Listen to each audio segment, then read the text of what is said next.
Hi there, this is Crystal, and today I'm back with another 12 by 12 layout for Hip Kit Club. Today's assignment is to have an oversized title, so that's what I've done. I've used one of the March cut files and cut it fairly large on just plain white cardstock, and I'll be using the March main kit to create my layout. So I have a photo of Jessie and our dogs, and I plan to put it in this little spot up here. I'm going to back all of these letters and decide what kind of background I want. I haven't quite figured that out yet, so I'm just going to put you on fast forward and get started. So I'm going to start by peeling everything off of my cutting mat, and I'm keeping the insides of the letters because I'm going to use them to trace around to cut out the interior parts that I want to use to back this cut file with. So I'm going to use those to trace onto the pattern paper and cut them out by hand, and then that's what I'm going to use to back each of these letters. So I'm going to back each letter with a different pattern paper. And I've kept them all in order so I don't get too confused about what goes where. And then I'm just going to start looking through all the papers that came in this kit. They are all gorgeous, bright colors, so all of them work really well for this layout. And so once I choose one for a letter, I just trace around the back side of it, and then I'm going to cut it out with my scissors. And when you do it this way, you have to make sure that you cut outside of the lines, which is why I traced it on the back side of the paper so that I didn't have to worry about erasing the pencil lines. Because if you cut right on the pencil lines, then you won't have anything to glue to. So you need that little bit of overhang to be able to glue it to the back of the cut file. So that's what I'm doing. I don't make you watch all of this.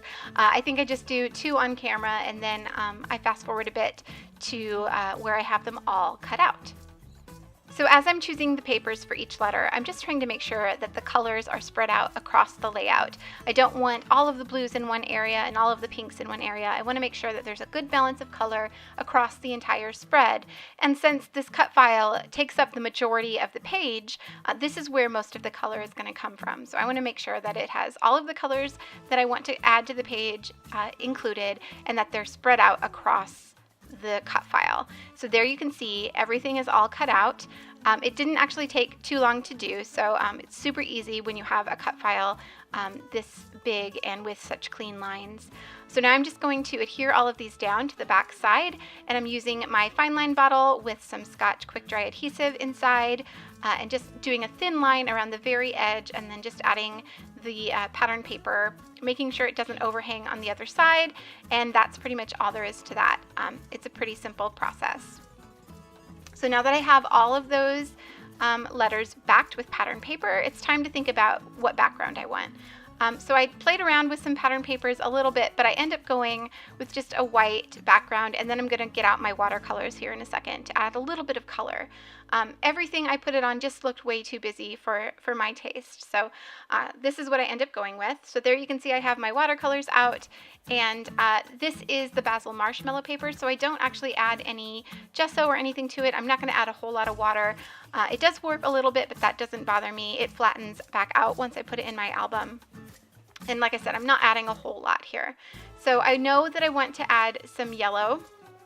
So I'm just mixing a couple shades of yellow on this watercolor palette. And this is just a really inexpensive watercolor palette from any big box store has one like this.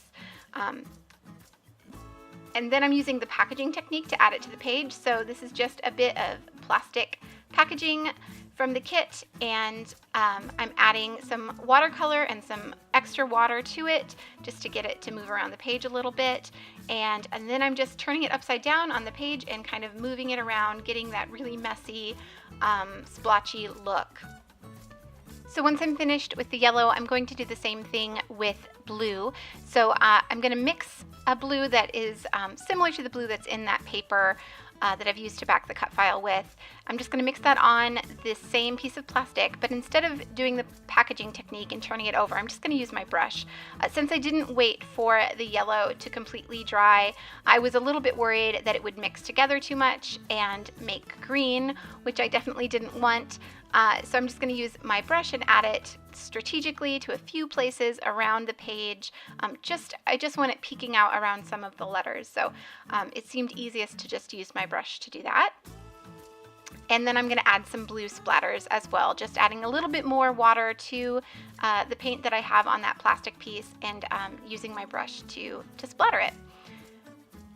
So I like the way that that looks, but I think it definitely needs some pink, so I'm going to mix up a little bit of pink as well. Again, trying to match the pink that's in the papers.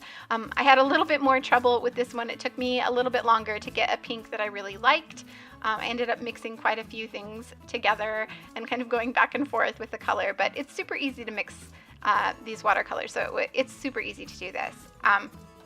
Eventually I do get a pink that looks similar to what's on the papers, and I'm not going to paint this on, I'm just going to do some splatters. So just a few pink splatters all across the page, just to add a little bit more depth to the background, a little bit more color variation.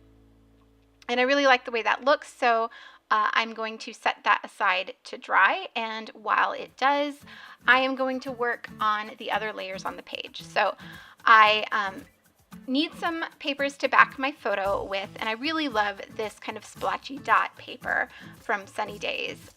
It's one of my favorite papers in the kit, even though it's very simple. It's just perfect in my eye. So I really love the kind of grayish background and all of the colors that are included. So I use that as a bit of a neutral behind my photo. I will end up adding another layer as well. I thought about using this pink, but I'm gonna end up going with that dark blue paper. It's actually the other side of the Sunny Days paper that I used on the first layer. So, but before I do that, I'm gonna go through this the ephemera pack that came in the kit. This is a Hip Kit Club exclusive pack, so it was designed by Kim Watson, and it is absolutely perfect. The colors are gorgeous. The designs are perfect match to this kit. So I end up picking out a few. I just kind of flipped through everything. Since this is the first layout I've made with the March kit, I'm not exactly super familiar with its contents, so I'm just looking at everything. I want to make sure that I don't miss out on anything that would be perfect for this spread. So I look through every single little piece and I pull out a few. I only end up using a handful, but that's just kind of how I operate when I'm making a spread. I always end up pulling out more things than I actually end up using, but there are lots of super cute little icons and phrases in this pack. So you can see I have the sunglasses and a camera and a little phrase that says, life is great when we are together, and then a little green tag. I had used 2 pieces of green to back my cut file, but it needed a little bit more green, so I thought that tag would be perfect. It would bring the green up to the top of the page, and it would be that third spot of that dark green color that the page really needed. So that's pretty much what the layout is going to end up looking like. I end up playing around quite a bit more before I finish. Here's where I back the photo again with this dark blue heart pattern paper from the Sunny Days collection. And I like the bit of contrast that adds behind the photo.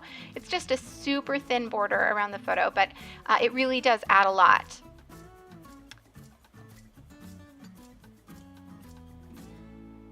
So again, this is pretty much what it's going to look like. I do decide to add a few more things. I play around with the other things in the kit, like this sticker sheet from Sunny Days. This is a thicker sheet. These are like epoxy style or plastic. Not really puffy, but I guess maybe they're puffy. But they're from the Sunny Days collection. I thought about adding a couple of those, but that didn't quite work out. I do end up adding a couple of the epoxy hearts that are in the kit. These are Hip Kit exclusive hearts, and I absolutely love them. They are perfect for pretty much everything. But right now I'm looking for some papers to add to the bottom of the spread. I felt like it needed a little something to ground it, so I'm going to add a few torn strips of paper to the bottom edge, and that's going to end up kind of giving that really heavy title somewhere to sit.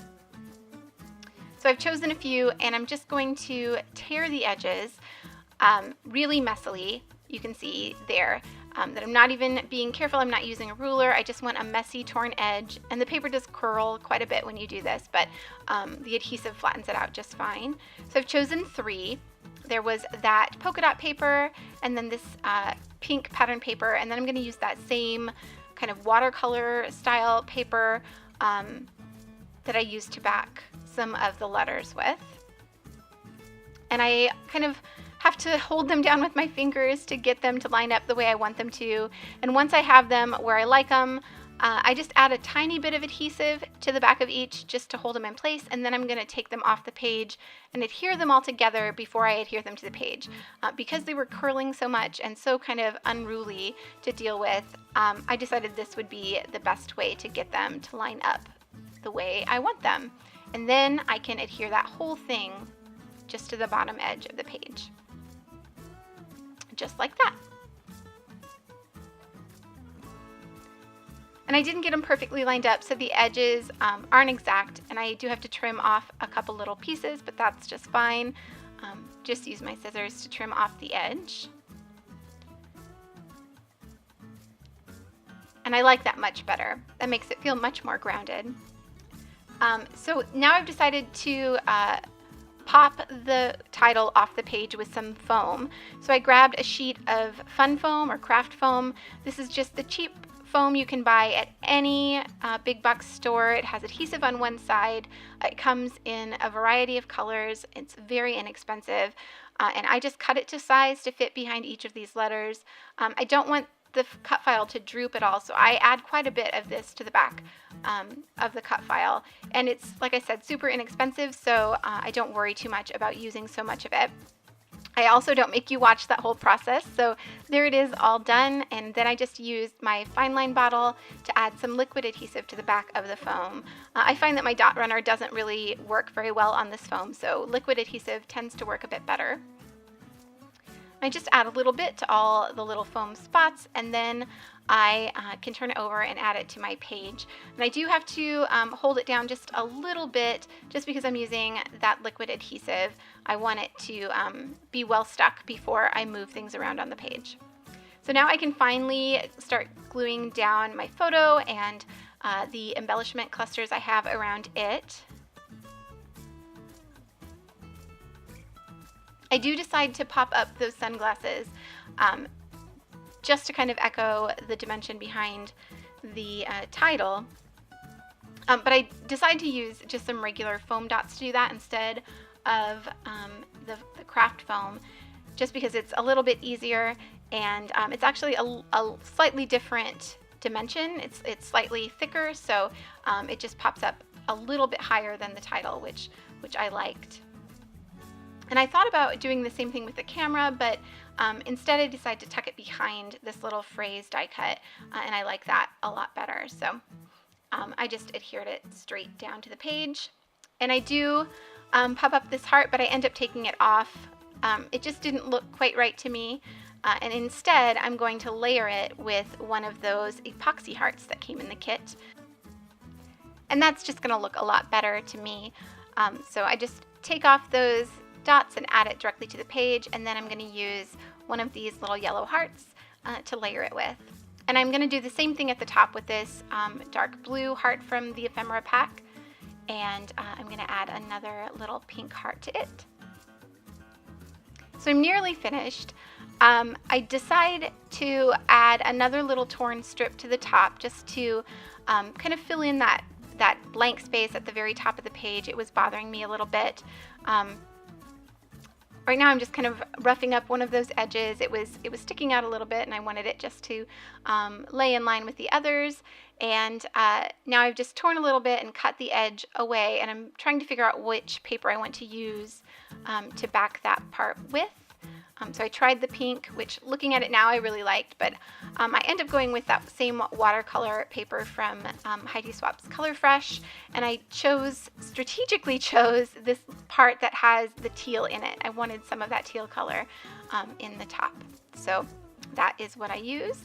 And I think the only thing I have left now is to add my journaling, which I keep really simple. Just add a single line below the title. And again, to my eye, it makes this title feel a little bit more grounded. It gives that title somewhere to sit.